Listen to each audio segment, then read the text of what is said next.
Hello, hello, hello. Welcome to another episode of Ball Over Passion. I am your boy at George V underscore AFC, and we've got Curran here for a little Wolves preview today. I know it's been a little bit tight, but look, guys, we've got some exciting fixtures to kind of put into context about the brevity of this game. Big word Saturday.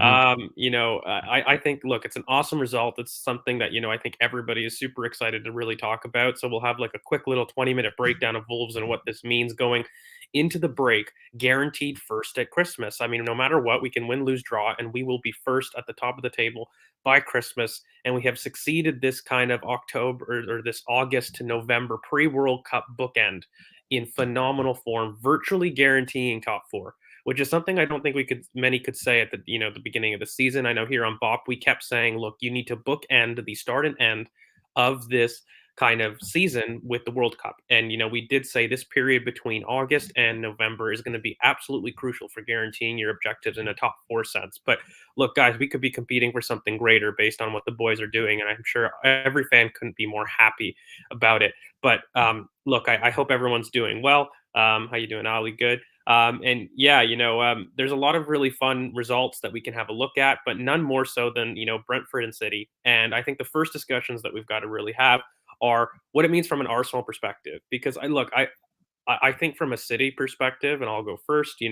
I really have a feeling that this City team, and I've said it before kind of on Twitter, is that, when you have a look at kind of the point totals for this year, I said it back in July where I really don't think we're going to see 90 to 100 point totals. And that's because every single Mm, top team has gone through a major transition. Chief among them would be City in terms of lacking any kind of outlets and off the ball movement for a ball to feet model to supply kind of a big, towering, frightful striker in Holland, but he's almost limited in a sense. And I think this is going to cause some people to go, wait, what do you mean? And it's more to do with his kind of off the ball movement. He's just so incredible, hanging on the last shoulder, but it is really isolated towards this centralized movement. And he plays off the shoulder, but he doesn't have as much lateral fluidity. And I think City are playing a very different game model as to the one last season. And what it does is it might make them a little bit more potent from a goal scoring perspective, but what it does do is it limits your attack slightly, and it does make you a little bit more defensively vulnerable. And so when you have a look at those 90 to 100 point totals, I think other past teams were a little bit more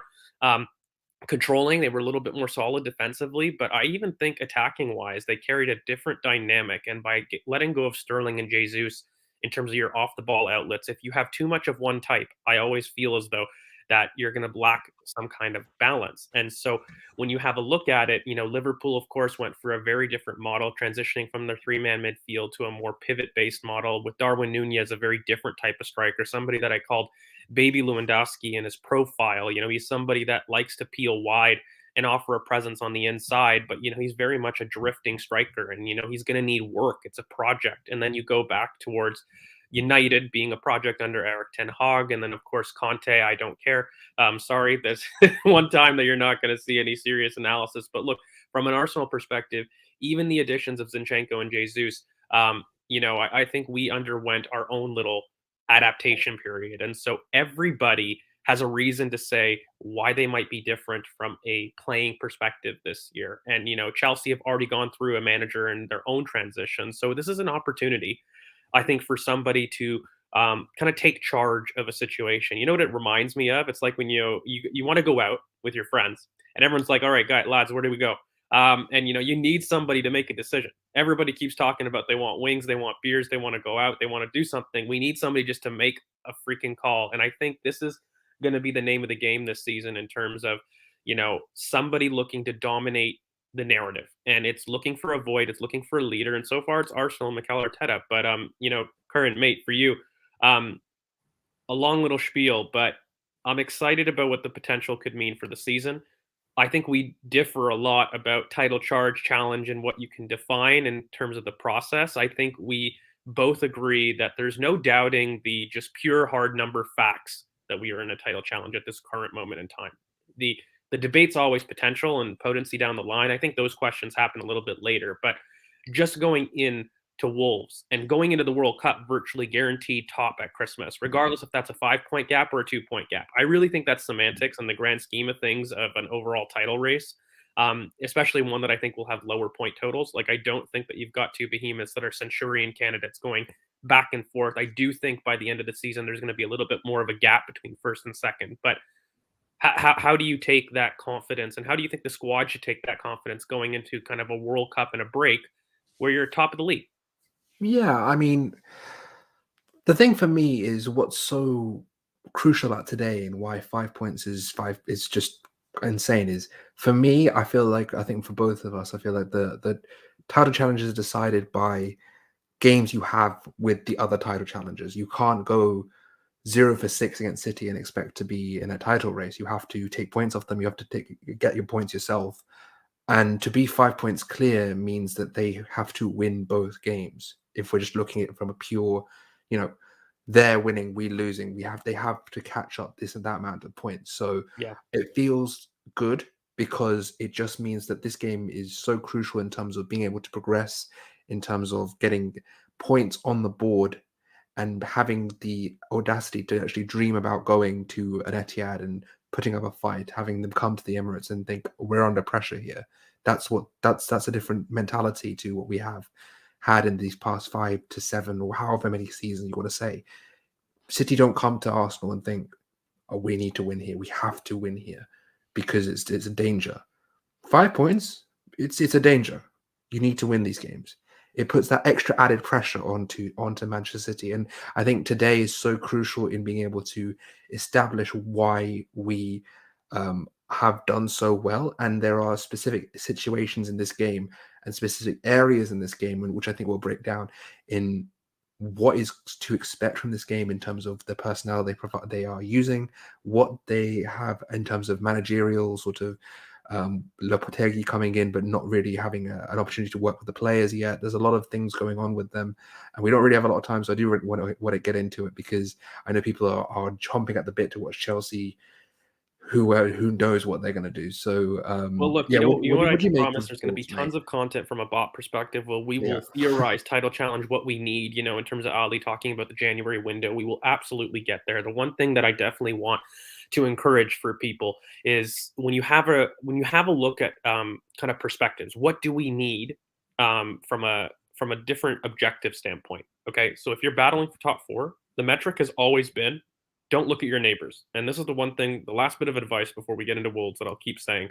Focus on your own lawn. That is something that I've said for nigh on a year now. And by the way, this applies whether it's a title challenge, a relegation fight, whatever. I don't believe looking over your shoulder and at your environment to justify where you're at in life is a good mentality, period. I've always said look at yourself and what you can control in terms of your fate. And that's going to apply at any point in the season. But the one little tweak that you're going to have is listen, for top four, you need consistency of outcome against teams outside the top six in order to virtually guarantee yourself a top four challenge. Now, in a title challenge, what you typically want is you're going to tweak that you need to have consistency of outcome against teams outside the top six, but also you need to have consistency of outcome against the top six at home. That is absolutely one thing that you need. Now, if you want to become favorites for the title, you got to up it one more, and you end up got to pull some outcome away from home against the top six. And those are the small metrics towards a title challenge, a top four relegation fight, mid-table. The theory is the same. Stop looking over your shoulder. Stop looking for validation from other people and your environment to pick what you can do. Take your own destiny in your hands and make sure that you affect your life in the way that you can control. Don't waste time on other things in terms of what if hypotheticals that aren't real. They're not true. So don't waste time on it. Whatever happens will happen, but control what is in your destiny and earn the right to play every day.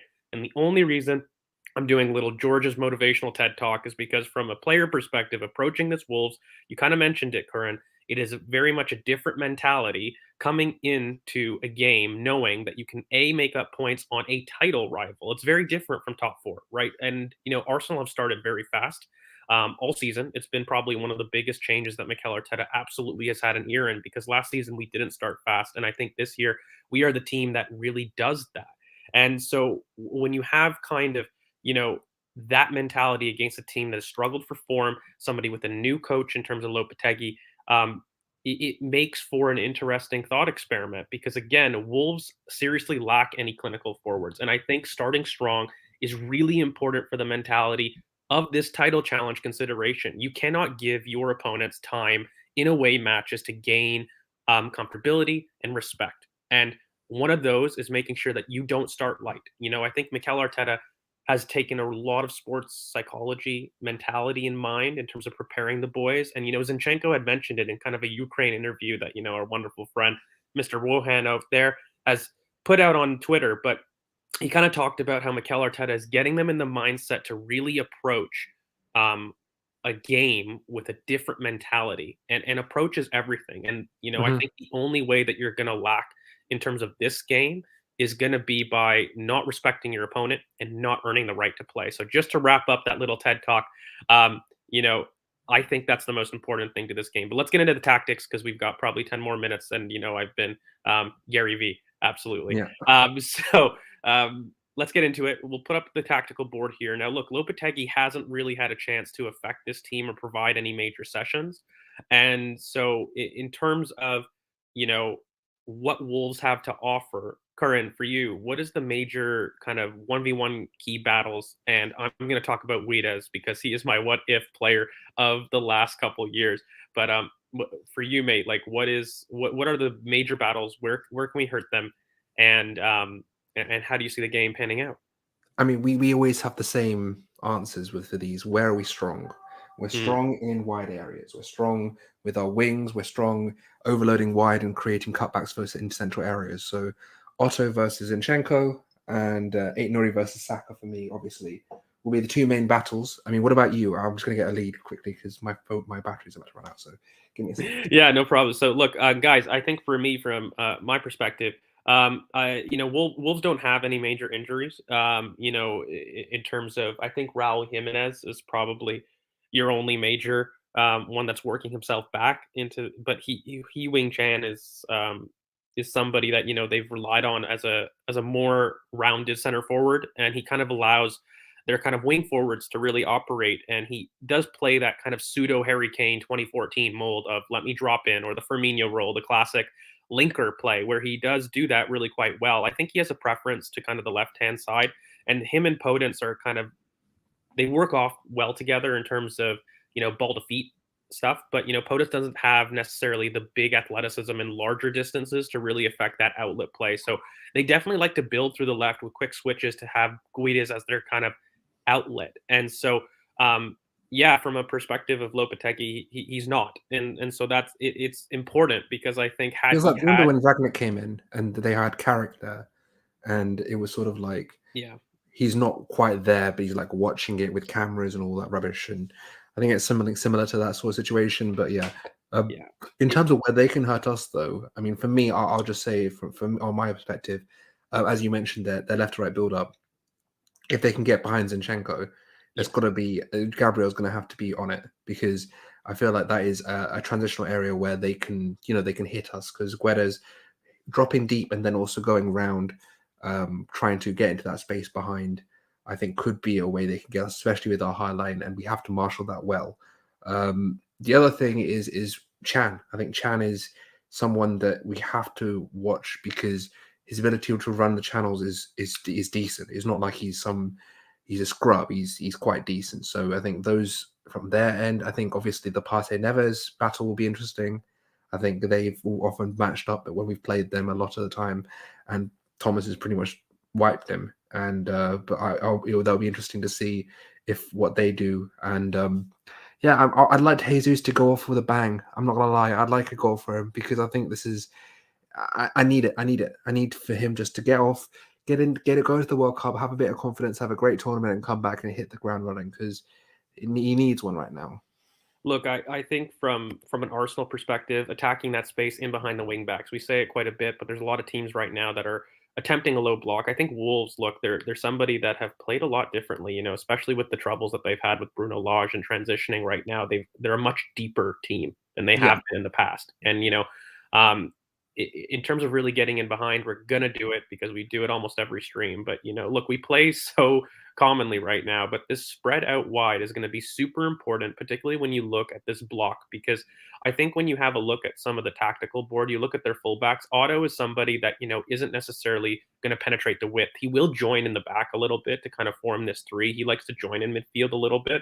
And if Wolves are suffering progression wise, Moutinho will drop with Neves to kind of form this little double pivot progression. And so what's going to be super important is us keeping in this kind of this kind of press that we've always done. The only thing is, look, we made a little mistake. Vieira is it's going to be Odegaard, but Oh, yeah, sorry. I Yeah. think Martin Odegaard is going to be super important in terms of making sure that we stick onto Moutinho, and that's going to be important going man to man on the right hand side because I think that they lack a lot of pace on their Mhm. left. Right, so Moutinho, Ryan Nuri, and Podence.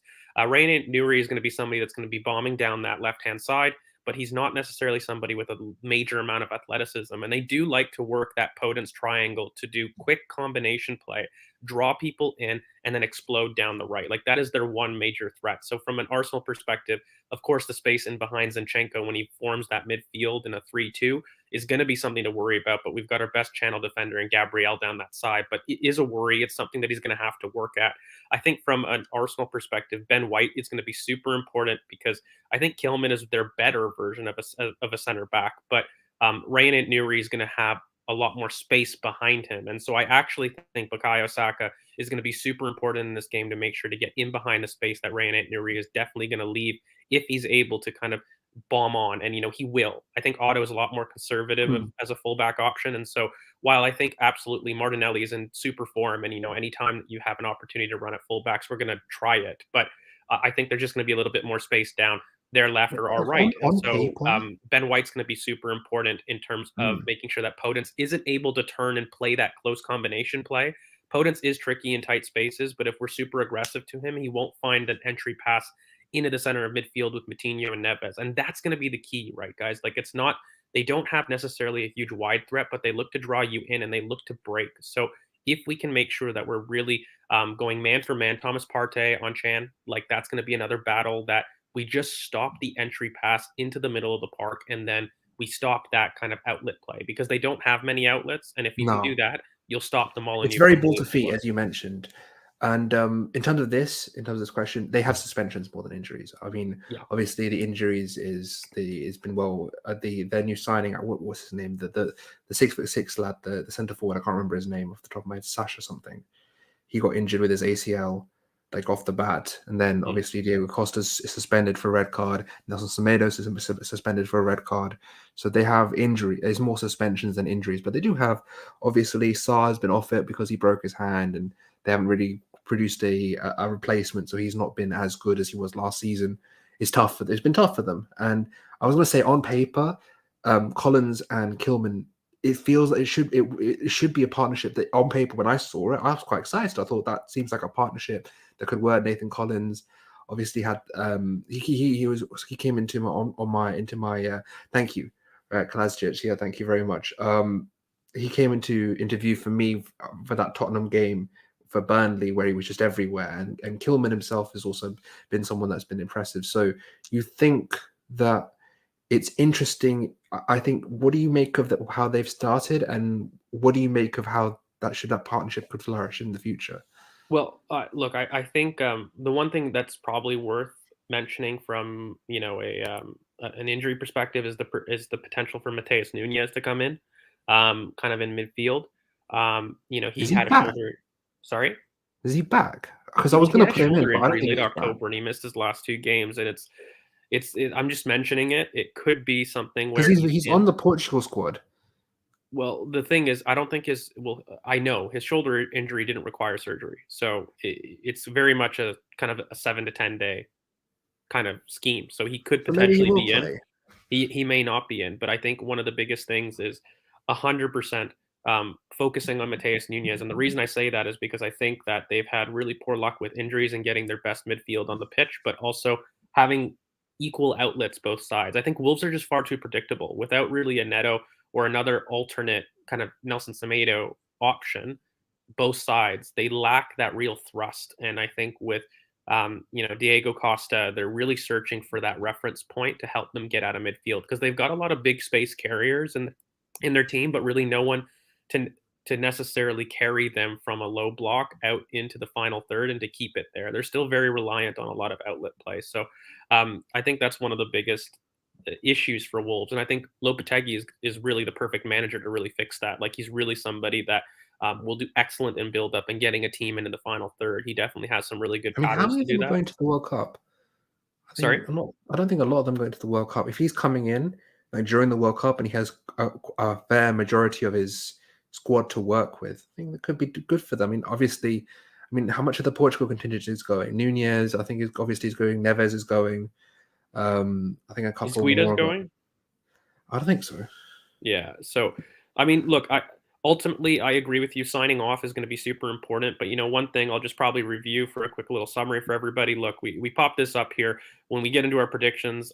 For me, I'm going to go with a 2-1. I actually think it will be a difficult game. I think for me, when I have a look at it, the players will want to play for Lopetegui, and despite him not being able to really affect patterns, I do think that they're going to have a little bit of an energized performance in order to really bounce back. And I do think Arsenal, from a perspective of trying to impose themselves away, the Molineux isn't a ground that we've done great at in the past. And for me, it's always going to be a tough ground. It's always going to be a tough bogey team. But if we play to our potential, I really don't see how we, lose this game.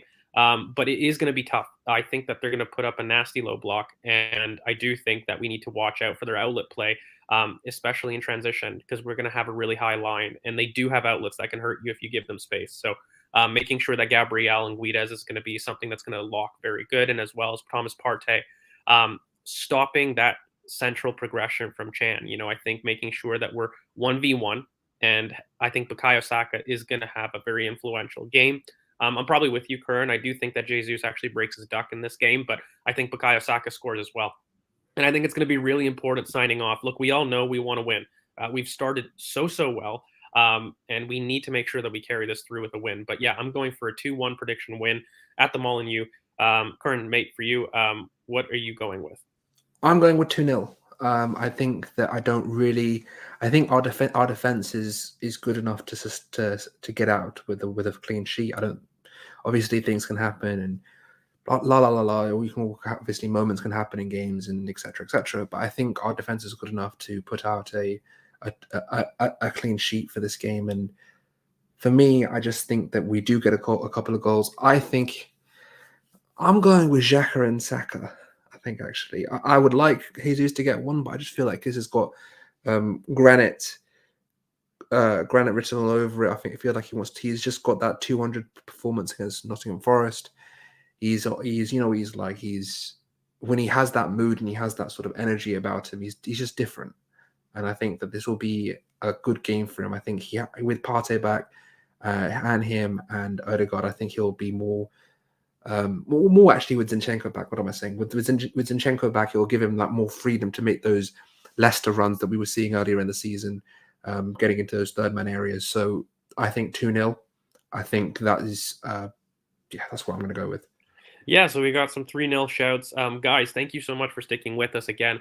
We really appreciate it. I hope everybody starts to enjoy kind of, their weekend. And I hope that Arsenal sign off with a really positive result, because it really takes us into the World Cup with a really positive perspective, but outlook on the season. And I think just before everybody goes, please, if you could smash the like button, it's super helpful on the channel. But if you guys just make sure you like, comment, subscribe, you hit that bell for notifications. We're going to be back with a review for you probably on Monday for Wolves. But in terms of everybody's socials, you can find me at GeorgeV_AFC. Curran, you can find him at CurranBOP. And of course, Chris at CKFDBL. And we're Ball Over Passion here on YouTube, or at BOP Footy on Twitter. It is becoming second nature, that little call out. But guys, thank you so much for sticking with us. We hope you guys enjoy the rest of the games.